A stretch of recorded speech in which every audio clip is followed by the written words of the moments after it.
Film Nagar, Krishna Nagar వెలిసినాయో ఖచ్చితంగా మీకందరికి Bharat future సిటీలో మీ పాత్రను మీకు అవసరమైన అన్ని విధాలుగా ఆదుకొని అక్కడ మీరు ఉండే విధంగా చర్యలు చేపడతానని చెప్పి ఈ సందర్భంగా మీకు అందరికీ తెలియజేస్తున్నా. ఈరోజు హెల్త్ ఇన్సూరెన్స్, డెత్ ఇన్సూరెన్సే కాదు, మా కార్మికులు ఆరోగ్య భద్రత పూర్తి స్థాయిలో తీసుకోవాలని, అనుకోకుండా ప్రమాదవశాత్తు ఎవరైనా మరణిస్తే ఆ కుటుంబాలను ఆదుకోవాలని. ఇదే కాదు, నేను ఈ వేదిక మీద నుంచి మా అధికారులకు సూచన ఆదేశాలు ఇస్తున్నా.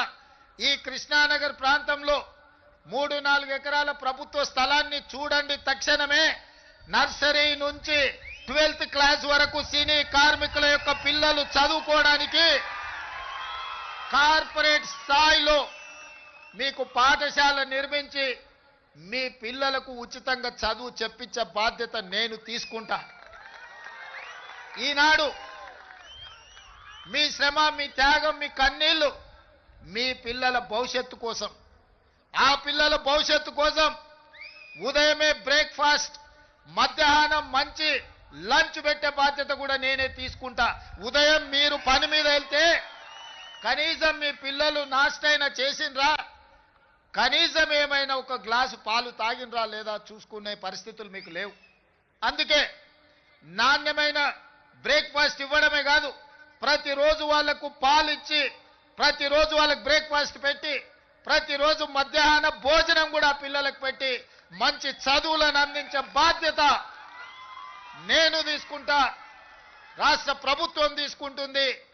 మీ పిల్లల చదువుల బాధ్యత నాది. అదేవిధంగా ఈనాడు రాజీవ్ ఆరోగ్యశ్రీ రాత్రి పగళ్ళు కష్టపడడం వల్ల, సమయానికి తిండి లేకపోవడం వల్ల, సమయానికి నిద్ర రాకపోవడం వల్ల నడి వయసులోనే ముసలితనంలో వచ్చే సమస్యలు, ఆరోగ్య సమస్యలు మీ కార్మికులకు వస్తున్నాయి. అందుకే రాజీవ్ ఆరోగ్యశ్రీతో పాటు మీ ఆరోగ్య సమస్యల్ని ఉచితంగా వైద్యాన్ని అందించే బాధ్యత రాష్ట్ర ప్రభుత్వం తీసుకుంటుందని చెప్పి ఈ సందర్భంగా కార్మిక సోదరులకు నేను తెలియజేస్తున్నా. అదేవిధంగా ఈనాడు నిర్మాతలతో మీకు ప్రతిస్తంభన వచ్చింది. ఆనాడు రాష్ట్రానికి చెడ్డ పేరు రావద్దు, 18 రోజులు మీరు ధర్నాలు, దీక్షలు, నిరసన కార్యక్రమాలు చేపట్టిండ్రు. నేనాడు నిర్మాతల మండలిని కూడా పిలిచి చెప్పిన, ఆ కార్మికులు కష్టపడితేనే మీరు నిర్మాతలుగా నిలదొక్కుంటారు. దర్శకులకు చెప్పిన, మీరు రాణించాలి అంటే వాళ్ళ టాలెంట్ కూడా పెరగాలి, వాళ్ళని మీరు కుటుంబ సభ్యులుగా చూసుకున్నప్పుడే మీరు రాణించగలుగుతారని దర్శక నిర్మాతలకు నేను చెప్పడం జరిగింది. ఆ తర్వాత మిమ్మల్ని పిలిచాను, కూర్చున్నాను, మాట్లాడినాను. మిమ్మల్ని అర్థం చేసుకోవడానికి, మీ సమస్యల సహేతుకతను అంచనా వేయడానికి ప్రయత్నం చేసిన. అందుకే ఈనాడు మీతో కలిసి ఆ రోజే చెప్పిన, నేను నా ఇంటికి మీరు రావడం కాదు, మీ ఊరైన కృష్ణానగర్కి నేనే వస్తా. ఎక్కడెక్కడి సుదూర ప్రాంతాల నుంచి వచ్చే వాళ్లకు ఒక అమ్మలాగా ఈ కృష్ణానగర్ ప్రాంతం మిమ్మల్ని హక్కున చేర్చుకుంటుంది. ఇక్కడ నుంచి ఎదిగినోళ్ళు ఎంతోమంది ఉన్నారు. ఇక్కడ ఆరోగ్యం దెబ్బతిని ప్రాణాలు కోల్పోయిన వాళ్ళు ఈ కృష్ణానగర్కు ఉన్నది. ప్రతి ఒక్కరికి ఒక కన్నీటి చరిత్ర ఉన్నది. అందుకే ఈ కష్టాలను వీలైనంత మేరకు 100% తీరుస్తానని నేను చెప్పను. ఎందుకంటే నేనేం దేవుడిని కాదు, మానవుడినే. తప్పకుండా ప్రభుత్వం చేయగలిగిన పనులు తప్పకుండా చేసే బాధ్యత నేను తీసుకుంటా. అదేవిధంగా వేదిక మీద ఉన్న మిత్రులకు, మీ సంఘ నాయకులకు సూచన చేస్తున్నా, కార్మికుల కోసం ఒక వెల్ఫేర్ ఫండ్, ఒక వెల్ఫేర్ కోసం ఒక వ్యవస్థను ఏర్పాటు చేసుకోండి. దానికి రాష్ట్ర ప్రభుత్వం నుంచి అప్ ఫ్రంట్ గా 10 కోట్ల రూపాయలు ఆ వెల్ఫేర్ ఫండ్ కింద నేను డిపాజిట్ చేస్తా. కష్టాలలో ఉండి కష్టాలలో మరణించే కార్మికులను ఆదుకోవడానికి ఆ నిధిని ఉపయోగించండి. ఇదే కాదు, ఈనాడు మీ శ్రమతో ఏర్పడే పెద్ద పెద్ద సినిమా నిర్మాతలు, హీరోలు వాళ్ళ సినిమాల టికెట్ల ధరలు పెంచడానికి నా దగ్గరకు వస్తుంటారు. నేను నిర్మాతలకు చెప్పిన, మరి పెంచిన దాంట్లో కొంతైనా కార్మికులకు వాటా ఉండాలి కదా అని రాష్ట్ర ప్రభుత్వం సినిమా టికెట్ల ధరలు పెంచితే హీరోలకు ఆదాయం వస్తుంది, నిర్మాతలకు ఆదాయం వస్తుంది, కార్మికులకు మాత్రం ఒక్క రూపాయి కూడా అదనంగా రావడం లేదు. అందుకే ఈ వేదిక మీద నుంచి మీకు మాట ఇస్తున్నా, ఆ ఆదాయంలో 20% కార్మికులకు ఇస్తేనే రాష్ట్ర ప్రభుత్వం జీవో ఇస్తుంది. మీ శ్రమతో సంపాదించే ప్రతి రూపాయిలో మీకు వాటా ఉండాలి, మీకు భాగస్వామ్యం ఉండాలి. ఈ వేదిక మీద నుంచి మా అధికారులకు నేను ఆదేశాలు ఇస్తున్నా, రేపటి భవిష్యత్తులో ఎంత పెద్ద నిర్మాత అయినా, ఎంత ఇన్ఫ్లుయెన్షియల్ పర్సన్ అయినా రాష్ట్ర ప్రభుత్వం అదనంగా టికెట్ల ధరలు పెంచితే వచ్చే ఆదాయంలో 20% నా కార్మిక సోదరుల కుటుంబాలకు వెల్ఫేర్ ఫండ్ కింద వాళ్ళకు ఆ నగదు బదిలీ జరిగితేనే ఆ ఒప్పందం ప్రకారమే మా రాష్ట్ర ప్రభుత్వం జీవో ఇస్తుంది. ఈ నిబంధనలు నేను సవరిస్తానని చెప్పి ఈ సందర్భంగా కార్మిక సోదరులకు నేను మాట ఇస్తున్నా. ఎందుకంటే మీ శ్రమతోనే, మీ కష్టంతోనే ఈనాడు సినిమా గొప్పగా రాణిస్తుందంటే, మరి ఆ సినిమాకు అత్యధికంగా కనక వర్షం కురుస్తుందంటే మీ శ్రమ ఉన్నది కాబట్టి అందులో మీకు భాగస్వామ్యం ఉండాలనేది నా ఆలోచన. మిత్రులారా, ఇవాళ కొన్ని ఇంతకుముందు మా సోదరులు చెప్పిండ్రు, సార్ మాకు ఇండ్ల గురించి ఏదైనా చూడాలని. తప్పకుండా ఈ కార్మికుల కోసం ఏం అవకాశాలు ఉన్నాయో నేను ఇంకా పరిశీలించలేదు.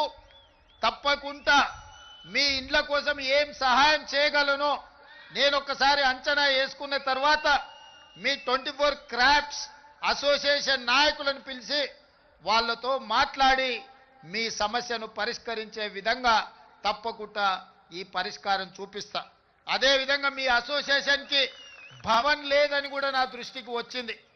మరి కార్మిక సంఘాల నాయకులు వాళ్ళు చెప్పాలి, ఖచ్చితంగా దానికోసం కొంత స్థలాన్ని కేటాయించి నిర్మించుకోవడానికి అవసరమైన ఆర్థిక సహాయాన్ని కూడా రాష్ట్ర ప్రభుత్వం తరఫున చేసే బాధ్యత నేను తీసుకుంటాను. అదేవిధంగా ఫైటర్స్కి, సినీ కార్మికుల యొక్క ప్రాక్టీస్కి కొంత స్థలం కేటాయిస్తే బాగుంటుంది అని ఇంకొంతమంది చెప్పారు. తప్పకుండా మీ సూచనను పరిగణలోకి తీసుకొని ఈనాడు మనం నిర్మించుకోబోయే భారత్ ఫ్యూచర్ సిటీలో మీకు కావలసిన వసతులను ఏర్పాటు చేయడానికి రాష్ట్ర ప్రభుత్వం నిర్ణయం తీసుకుంటుంది. అందుకే మిత్రులారా, ఈనాడు ముఖ్యమంత్రిగా కాదు, మీ కుటుంబ సభ్యుడిగా నేను ఇక్కడికి వచ్చిన. ఈ ప్రాంతంలో ఉండే సినీ కార్మికుల యొక్క సమస్యల్ని తప్పకుండా రాష్ట్రం ప్రభుత్వం పరిష్కరిస్తుంది. మీ సంఘ నాయకులు చెప్పినారు 10 సంవత్సరాలలో మేము ఏనాడు కూడా ముఖ్యమంత్రి గారిని కలవలేదు అని. ఈనాడే కాదు, ఏనాడైనా మీకు అవసరమైనప్పుడు, మీకు ఆపద ఉన్నప్పుడు మీ సోదరుడు రేవంత్ రెడ్డి తెలంగాణ ముఖ్యమంత్రి మీకు అండగా నిలబడతాడని ఒక్క అంశాన్ని మీరు గుర్తుపెట్టుకోండి.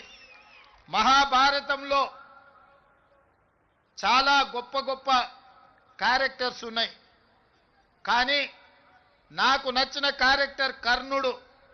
ప్రాణం పోయినా మిత్రుల కోసం నిలబడ్డా, తెలుసు ప్రాణం పోతుందని, కానీ మిత్ర ధర్మాన్ని ఉల్లంఘించకుండా ఆనాడు కర్ణుడు ప్రాణాలను సైతం వదిలేండు.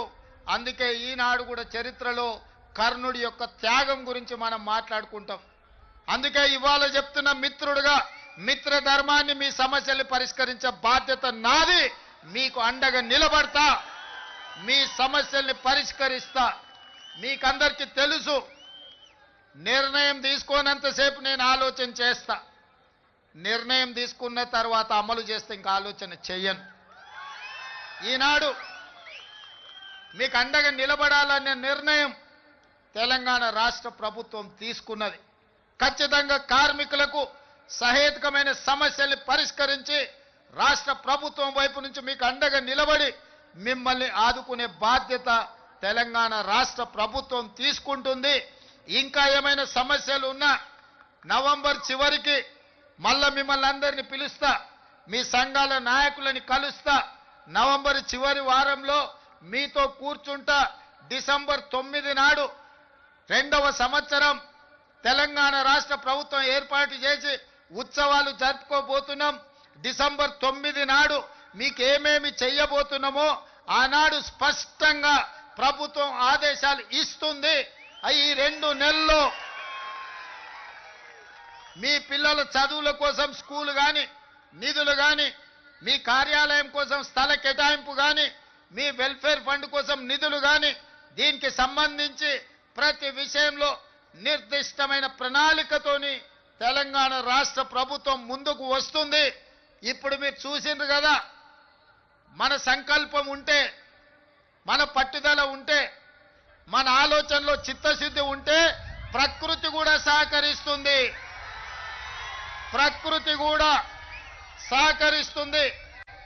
ఇప్పటి వరకు ఉరుములు ఉరిమి వర్షం కురిసినా ఈనాడు మీరు మేము మనము మాట్లాడుకునే సందర్భంలో వర్ణ దేవుడు కూడా మనకు సహకరించి ఒక ప్రశాంతమైన వాతావరణాన్ని కల్పించి కార్మికుల యొక్క కష్టాలను పరిష్కరించడానికి తెలంగాణ రాష్ట్ర ప్రభుత్వం వస్తే వరుణ దేవుడే సహకరించిండు. ఇంతకంటే గొప్ప సన్నివేశం ఏ సినిమాలో అయినా ఉంటుందా? అందుకే మిత్రులారా, ఇవాళ మీ అందరి పక్షాన మీకు అండగా నిలబడడానికి ఇక్కడికి వచ్చిన. ఇక్కడి నుంచి మీ సమస్యల్ని పరిష్కరించే బాధ్యత నాది. మీ సంఘాల నాయకులతో పాటు ఈ కార్యక్రమాన్ని ఏర్పాటు చేసి ఈ వేదిక మీద ఉన్న పెద్దలకు, ముఖ్యంగా సాయంత్రం పిల్లలు స్కూల్ నుంచి వచ్చి పిల్లలకు సాయంత్రం వండి పెట్టాలన్న కార్యక్రమాన్ని కూడా మా అక్కలు, మా సోదరిమణులు, ఇంకొంతమంది ఈటీవీ, మా టీవీ సీరియళ్లను కూడా పక్కన పెట్టి ఈరోజు ఇక్కడికి వచ్చి ఈ కార్యక్రమంలో పాల్గొన్నందుకు మనస్ఫూర్తిగా మీ అందరికీ ధన్యవాదాలు, కృతజ్ఞత తెలియజేస్తూ మళ్ళొక్కసారి మీకు మాట ఇస్తున్నా, మీ సమస్యల్ని పరిష్కరించే బాధ్యత నాది. మిమ్మల్ని ఆదుకొని మొత్తం దేశ సినీ పరిశ్రమలకే, అది బాలీవుడ్ కావచ్చు, కోలీవుడ్ కావచ్చు, లేకపోతే తమిళనాడులో ఉండే ఫిల్మ్ ఇండస్ట్రీ కావచ్చు, ఏదైనా తెలుగు ఫిల్మ్ ఇండస్ట్రీ నుంచే నేర్చుకోవాలి. అందరికీ ఆదర్శంగా నిలబడే విధంగా మీ సమస్యల్ని పరిష్కరించే బాధ్యత నేను తీసుకుంటున్నాను తెలియజేస్తూ మీ అందరి దగ్గర సెలవు తీసుకుంటున్న. ధన్యవాదాలు మిత్రులారా.